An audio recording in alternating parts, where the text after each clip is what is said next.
કોઈ એવો હિત શત્રુ છે કે જે આ પ્રકારની વાત ફેલાવી ફેલાવતા હોય છે? મને લાગે છે કે આ અત્યારે આ તબક્કે આ અંગે કાંઈ પણ કેવું એ વ્યાજબી ન ગણાય, પરંતુ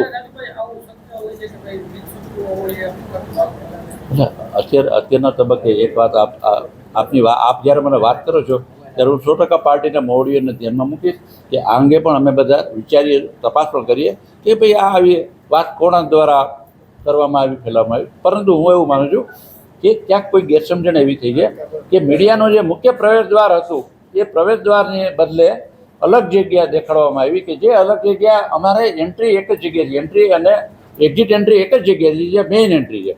બાકીની જગ્યાએ જો અમે એક સાઈડનું ઓલું છે કે જે વીવીઆઈપી મુવમેન્ટ હોય ત્યારે અમે કદાચ ખોલતા હોઈએ છીએ, સિક્યુરિટીના કારણસર જ્યારે પોલીસ કે ત્યારે અમે ખોલતા હોઈએ છીએ. હવે જો એ પણ ભાગ ખુલ્લો રાખવામાં આવે તો કોઈ વસ્તુઓ વહી જવાની પણ શક્યતા રહે. આવા સંજોગોમાં ક્યાંક ગેરસમજણ થઈ જાય. હવે કોના દ્વારા ગેરસમજણ થઈ જાય એ આપના માટે પણ સંશોધનનો વિષય છે અને અમારા માટે પણ છે. ગેરસમજણ થવાના અમુક કારણો આવ્યા કે સામાન્ય રીતે ભાજપમાં કોર્પોરેશનની ચૂંટણી હોય કે વિધાનસભાની હોય, ભાજપનું ગઢ છે, એના કાર્યાલયો હંમેશા સવારથી રાત 24 કલાક ધમધમતા હોય પ્રજાસેવામાં, બરાબર, પ્રચાર માટે, એના કોઈ પણ કામ માટે.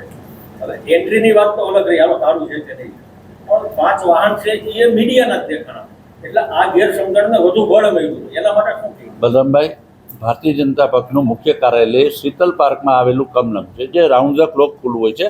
ત્યાં આજે પણ મિટિંગો હતી. અત્યારે મારી બાજુમાં 2 મિત્રો છે એ ત્યાં મિટિંગો અમારા શહેર ભાજપ અધ્યક્ષ મુકેશભાઈ દોશીની સાથે જ એમણે છેલ્લી મિટિંગો લીધી. એ ત્યાંથી રૂપાલા સાહેબને ત્યાં અમે લોકો મળ્યા. એ આપના ઘણા બધા મિત્રો એનો સાક્ષી છે. એટલે મારું કહેવું અમારા કાર્યાલય ખુલ્લા જ છે. બીજી એક વાત કે આજે કોઈ કારણ જ નથી, કાર્યાલય ખુલ્લું છે. હું પોતે આમાંથી ઘણા બધા મિત્રોને પૂછ્યો કે મીડિયા સેન્ટર અમારું એ પણ ખુલ્લું હોય છે. એટલે મૂળ કહેવાની વાત છે કે અખબાર કે જે કઈ આ વાત આવી ને એને બળ એટલે મળ્યું એટલે સામાન્ય રીતે મધ્યસ્થ કાર્યાલય ઈ તો છે, મધ્યસ્થ કાર્યાલય ધમધમતું જ હોય છે. નહીં, આમાં મધ્યસ્થ કાર્યાલય ધમધમતું જ હોય છે. આપની વાત સાચી છે. મધ્યસ્થ કાર્યાલય અત્યારે એક આપને કહું કે ચૂંટણીનું હજી એક ચૂંટણીની પ્રક્રિયા આપ જુઓ કે ચૂંટણીનો એક જે ફોર્મ ભરવાનો સમયગાળો લાંબો આવ્યો છે, બરાબર. એવા સંજોગોમાં અમે અમારું કાર્યાલય તો 1 મહિના પહેલાં ખોલી ગયું છે. આ કાર્યાલય 1 મહિના કરતાં વધુ સમય પહેલાં ખોલવામાં આવ્યું હતું અને અમારા કાર્યાલયમાં નિયમિત અમે બધા આવજા કરીએ છીએ. આ મધ્યસ્થ કાર્યાલય આપ લોકોને પણ ખબર છે કે અમે અહીંયા મળીએ અથવા કમલમમાં મળીએ. અત્યારે હું આપના માધ્યમથી એટલું કહીશ, અખો છે, અખાની એક છપ્પો છે, વાહ વાયાથી નળિયું ખસ્યું તે દેખીને કૂતરું ફસ્યું, બહુ થયો તે શોર બકોર, કોઈ કહે મેં દીઠો છો. એકચ્યુઅલી આ વાતમાં કોઈ તથ્ય નથી. આ બધા મિત્રો પણ સમજો છો કે કાર્યાલય બંધ ન હોય. અમે બધા આપણે બધા મળતા જોઈએ છીએ. ગઈકાલની વાત કરીએ તો બલરામભાઈને અમે અત્યારના જે પરિસ્થિતિ ચાલુ થઈ છે, જે વિવાદો ચાલુ થયા છે પછી અને આ કદાચ ઉમેદવાર બદલવાની વાત છે એને લઈને તો આ બધું થયું ને, કારણ કે કાર્યક્રમો બલરામભાઈ અમારું કાર્યાલય એક આપણે વાત કરું કે બધું આપ જોવો છો, અમે બધા આમાં આપની સમક્ષ બેઠા છીએ, પાર્ટીના સત્તાવાર રીતે લોકો છીએ, પદાધિકારી છે. એટલે કોઈ બીજી હવે જે વાત આપના માધ્યમથી ગઈ કે જે રીતે કાર્યાલય બંધ છે, આપણે જે મુખ્ય પ્રવેશદ્વારનું શૂટિંગ કરવાનું હતું એની જગ્યાએ અન્ય ભાગનું શૂટિંગ કરવામાં આવ્યું. આવી જ વાતો બાકીની વસ્તુ માટે છે. એટલે હું અત્યારે કાર્યાલયનો બંધ છે એ બાબત અંગે જ આપની સાથે વાત કરીશ, કેમ કે અત્યારે આપનો એક પ્રશ્ન છે કાર્યાલય બંધ હતું કે ખુલ્લું લાગે છે. અટકળો ઉપર આધારિત વાત છે. આ બધા મિત્રો 2 વાગ્યાની આસપાસ રાજકોટ લોકસભાના ઉમેદવાર પરસોત્તમભાઈ રૂપાલા સાહેબને ત્યાં આપણે બધા 2 વાગે મળ્યા. અમારા મહામંત્રી માધવભાઈ દવે પણ હતા, જે અત્યારે મારી સાથે પણ ઉપસ્થિત છે.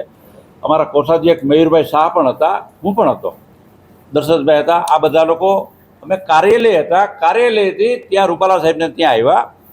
ત્યાં આપણે બધા મળ્યા અને પછી વાત પણ થઈ કે આપણે હવે 2 વાગે જમવાનો રિસેસ પડે. બીજું કે આ બધા લોકોએ જે જોયું, જે સ્થળ દર્શાવ્યું, એકચ્યુઅલી એ ગોડાઉનવાળો વિસ્તાર છે, ત્યાં સામાન વસ્તુઓ રાખે છે.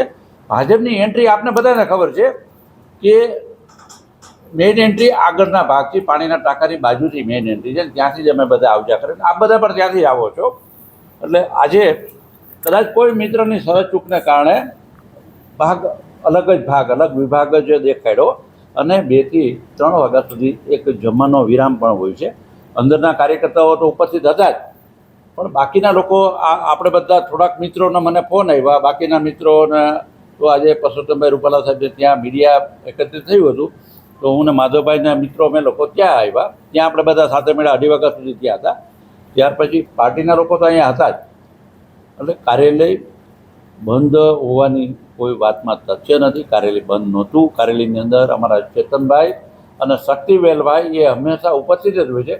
શક્તિવેલ જે રીતે નરહરિભાઈ અમારા કમલમ કાર્યાલય ઉપસ્થિત હોય એ જ રીતે શક્તિવેલભાઈ અહીંયા છે. એટલે એક આપના માધ્યમથી હું જે કોઈ મિત્રોના મનમાં ગેરસમજણો થઈ હોય એમને હું જણાવવા માગીશ, કાર્યાલય વિરામ સમય જમવાનો અડધા પોણા 1 કલાક પૂરતો જ કાર્યાલય બંધ નહોતું. કાર્યાલયનો જે ભાગ અમે ઉપયોગ નથી કરતા એ ભાગ દેખાડવામાં આવ્યો, એના લીધે આ ગેરસમજણ પ્રવૃત્તિ છે.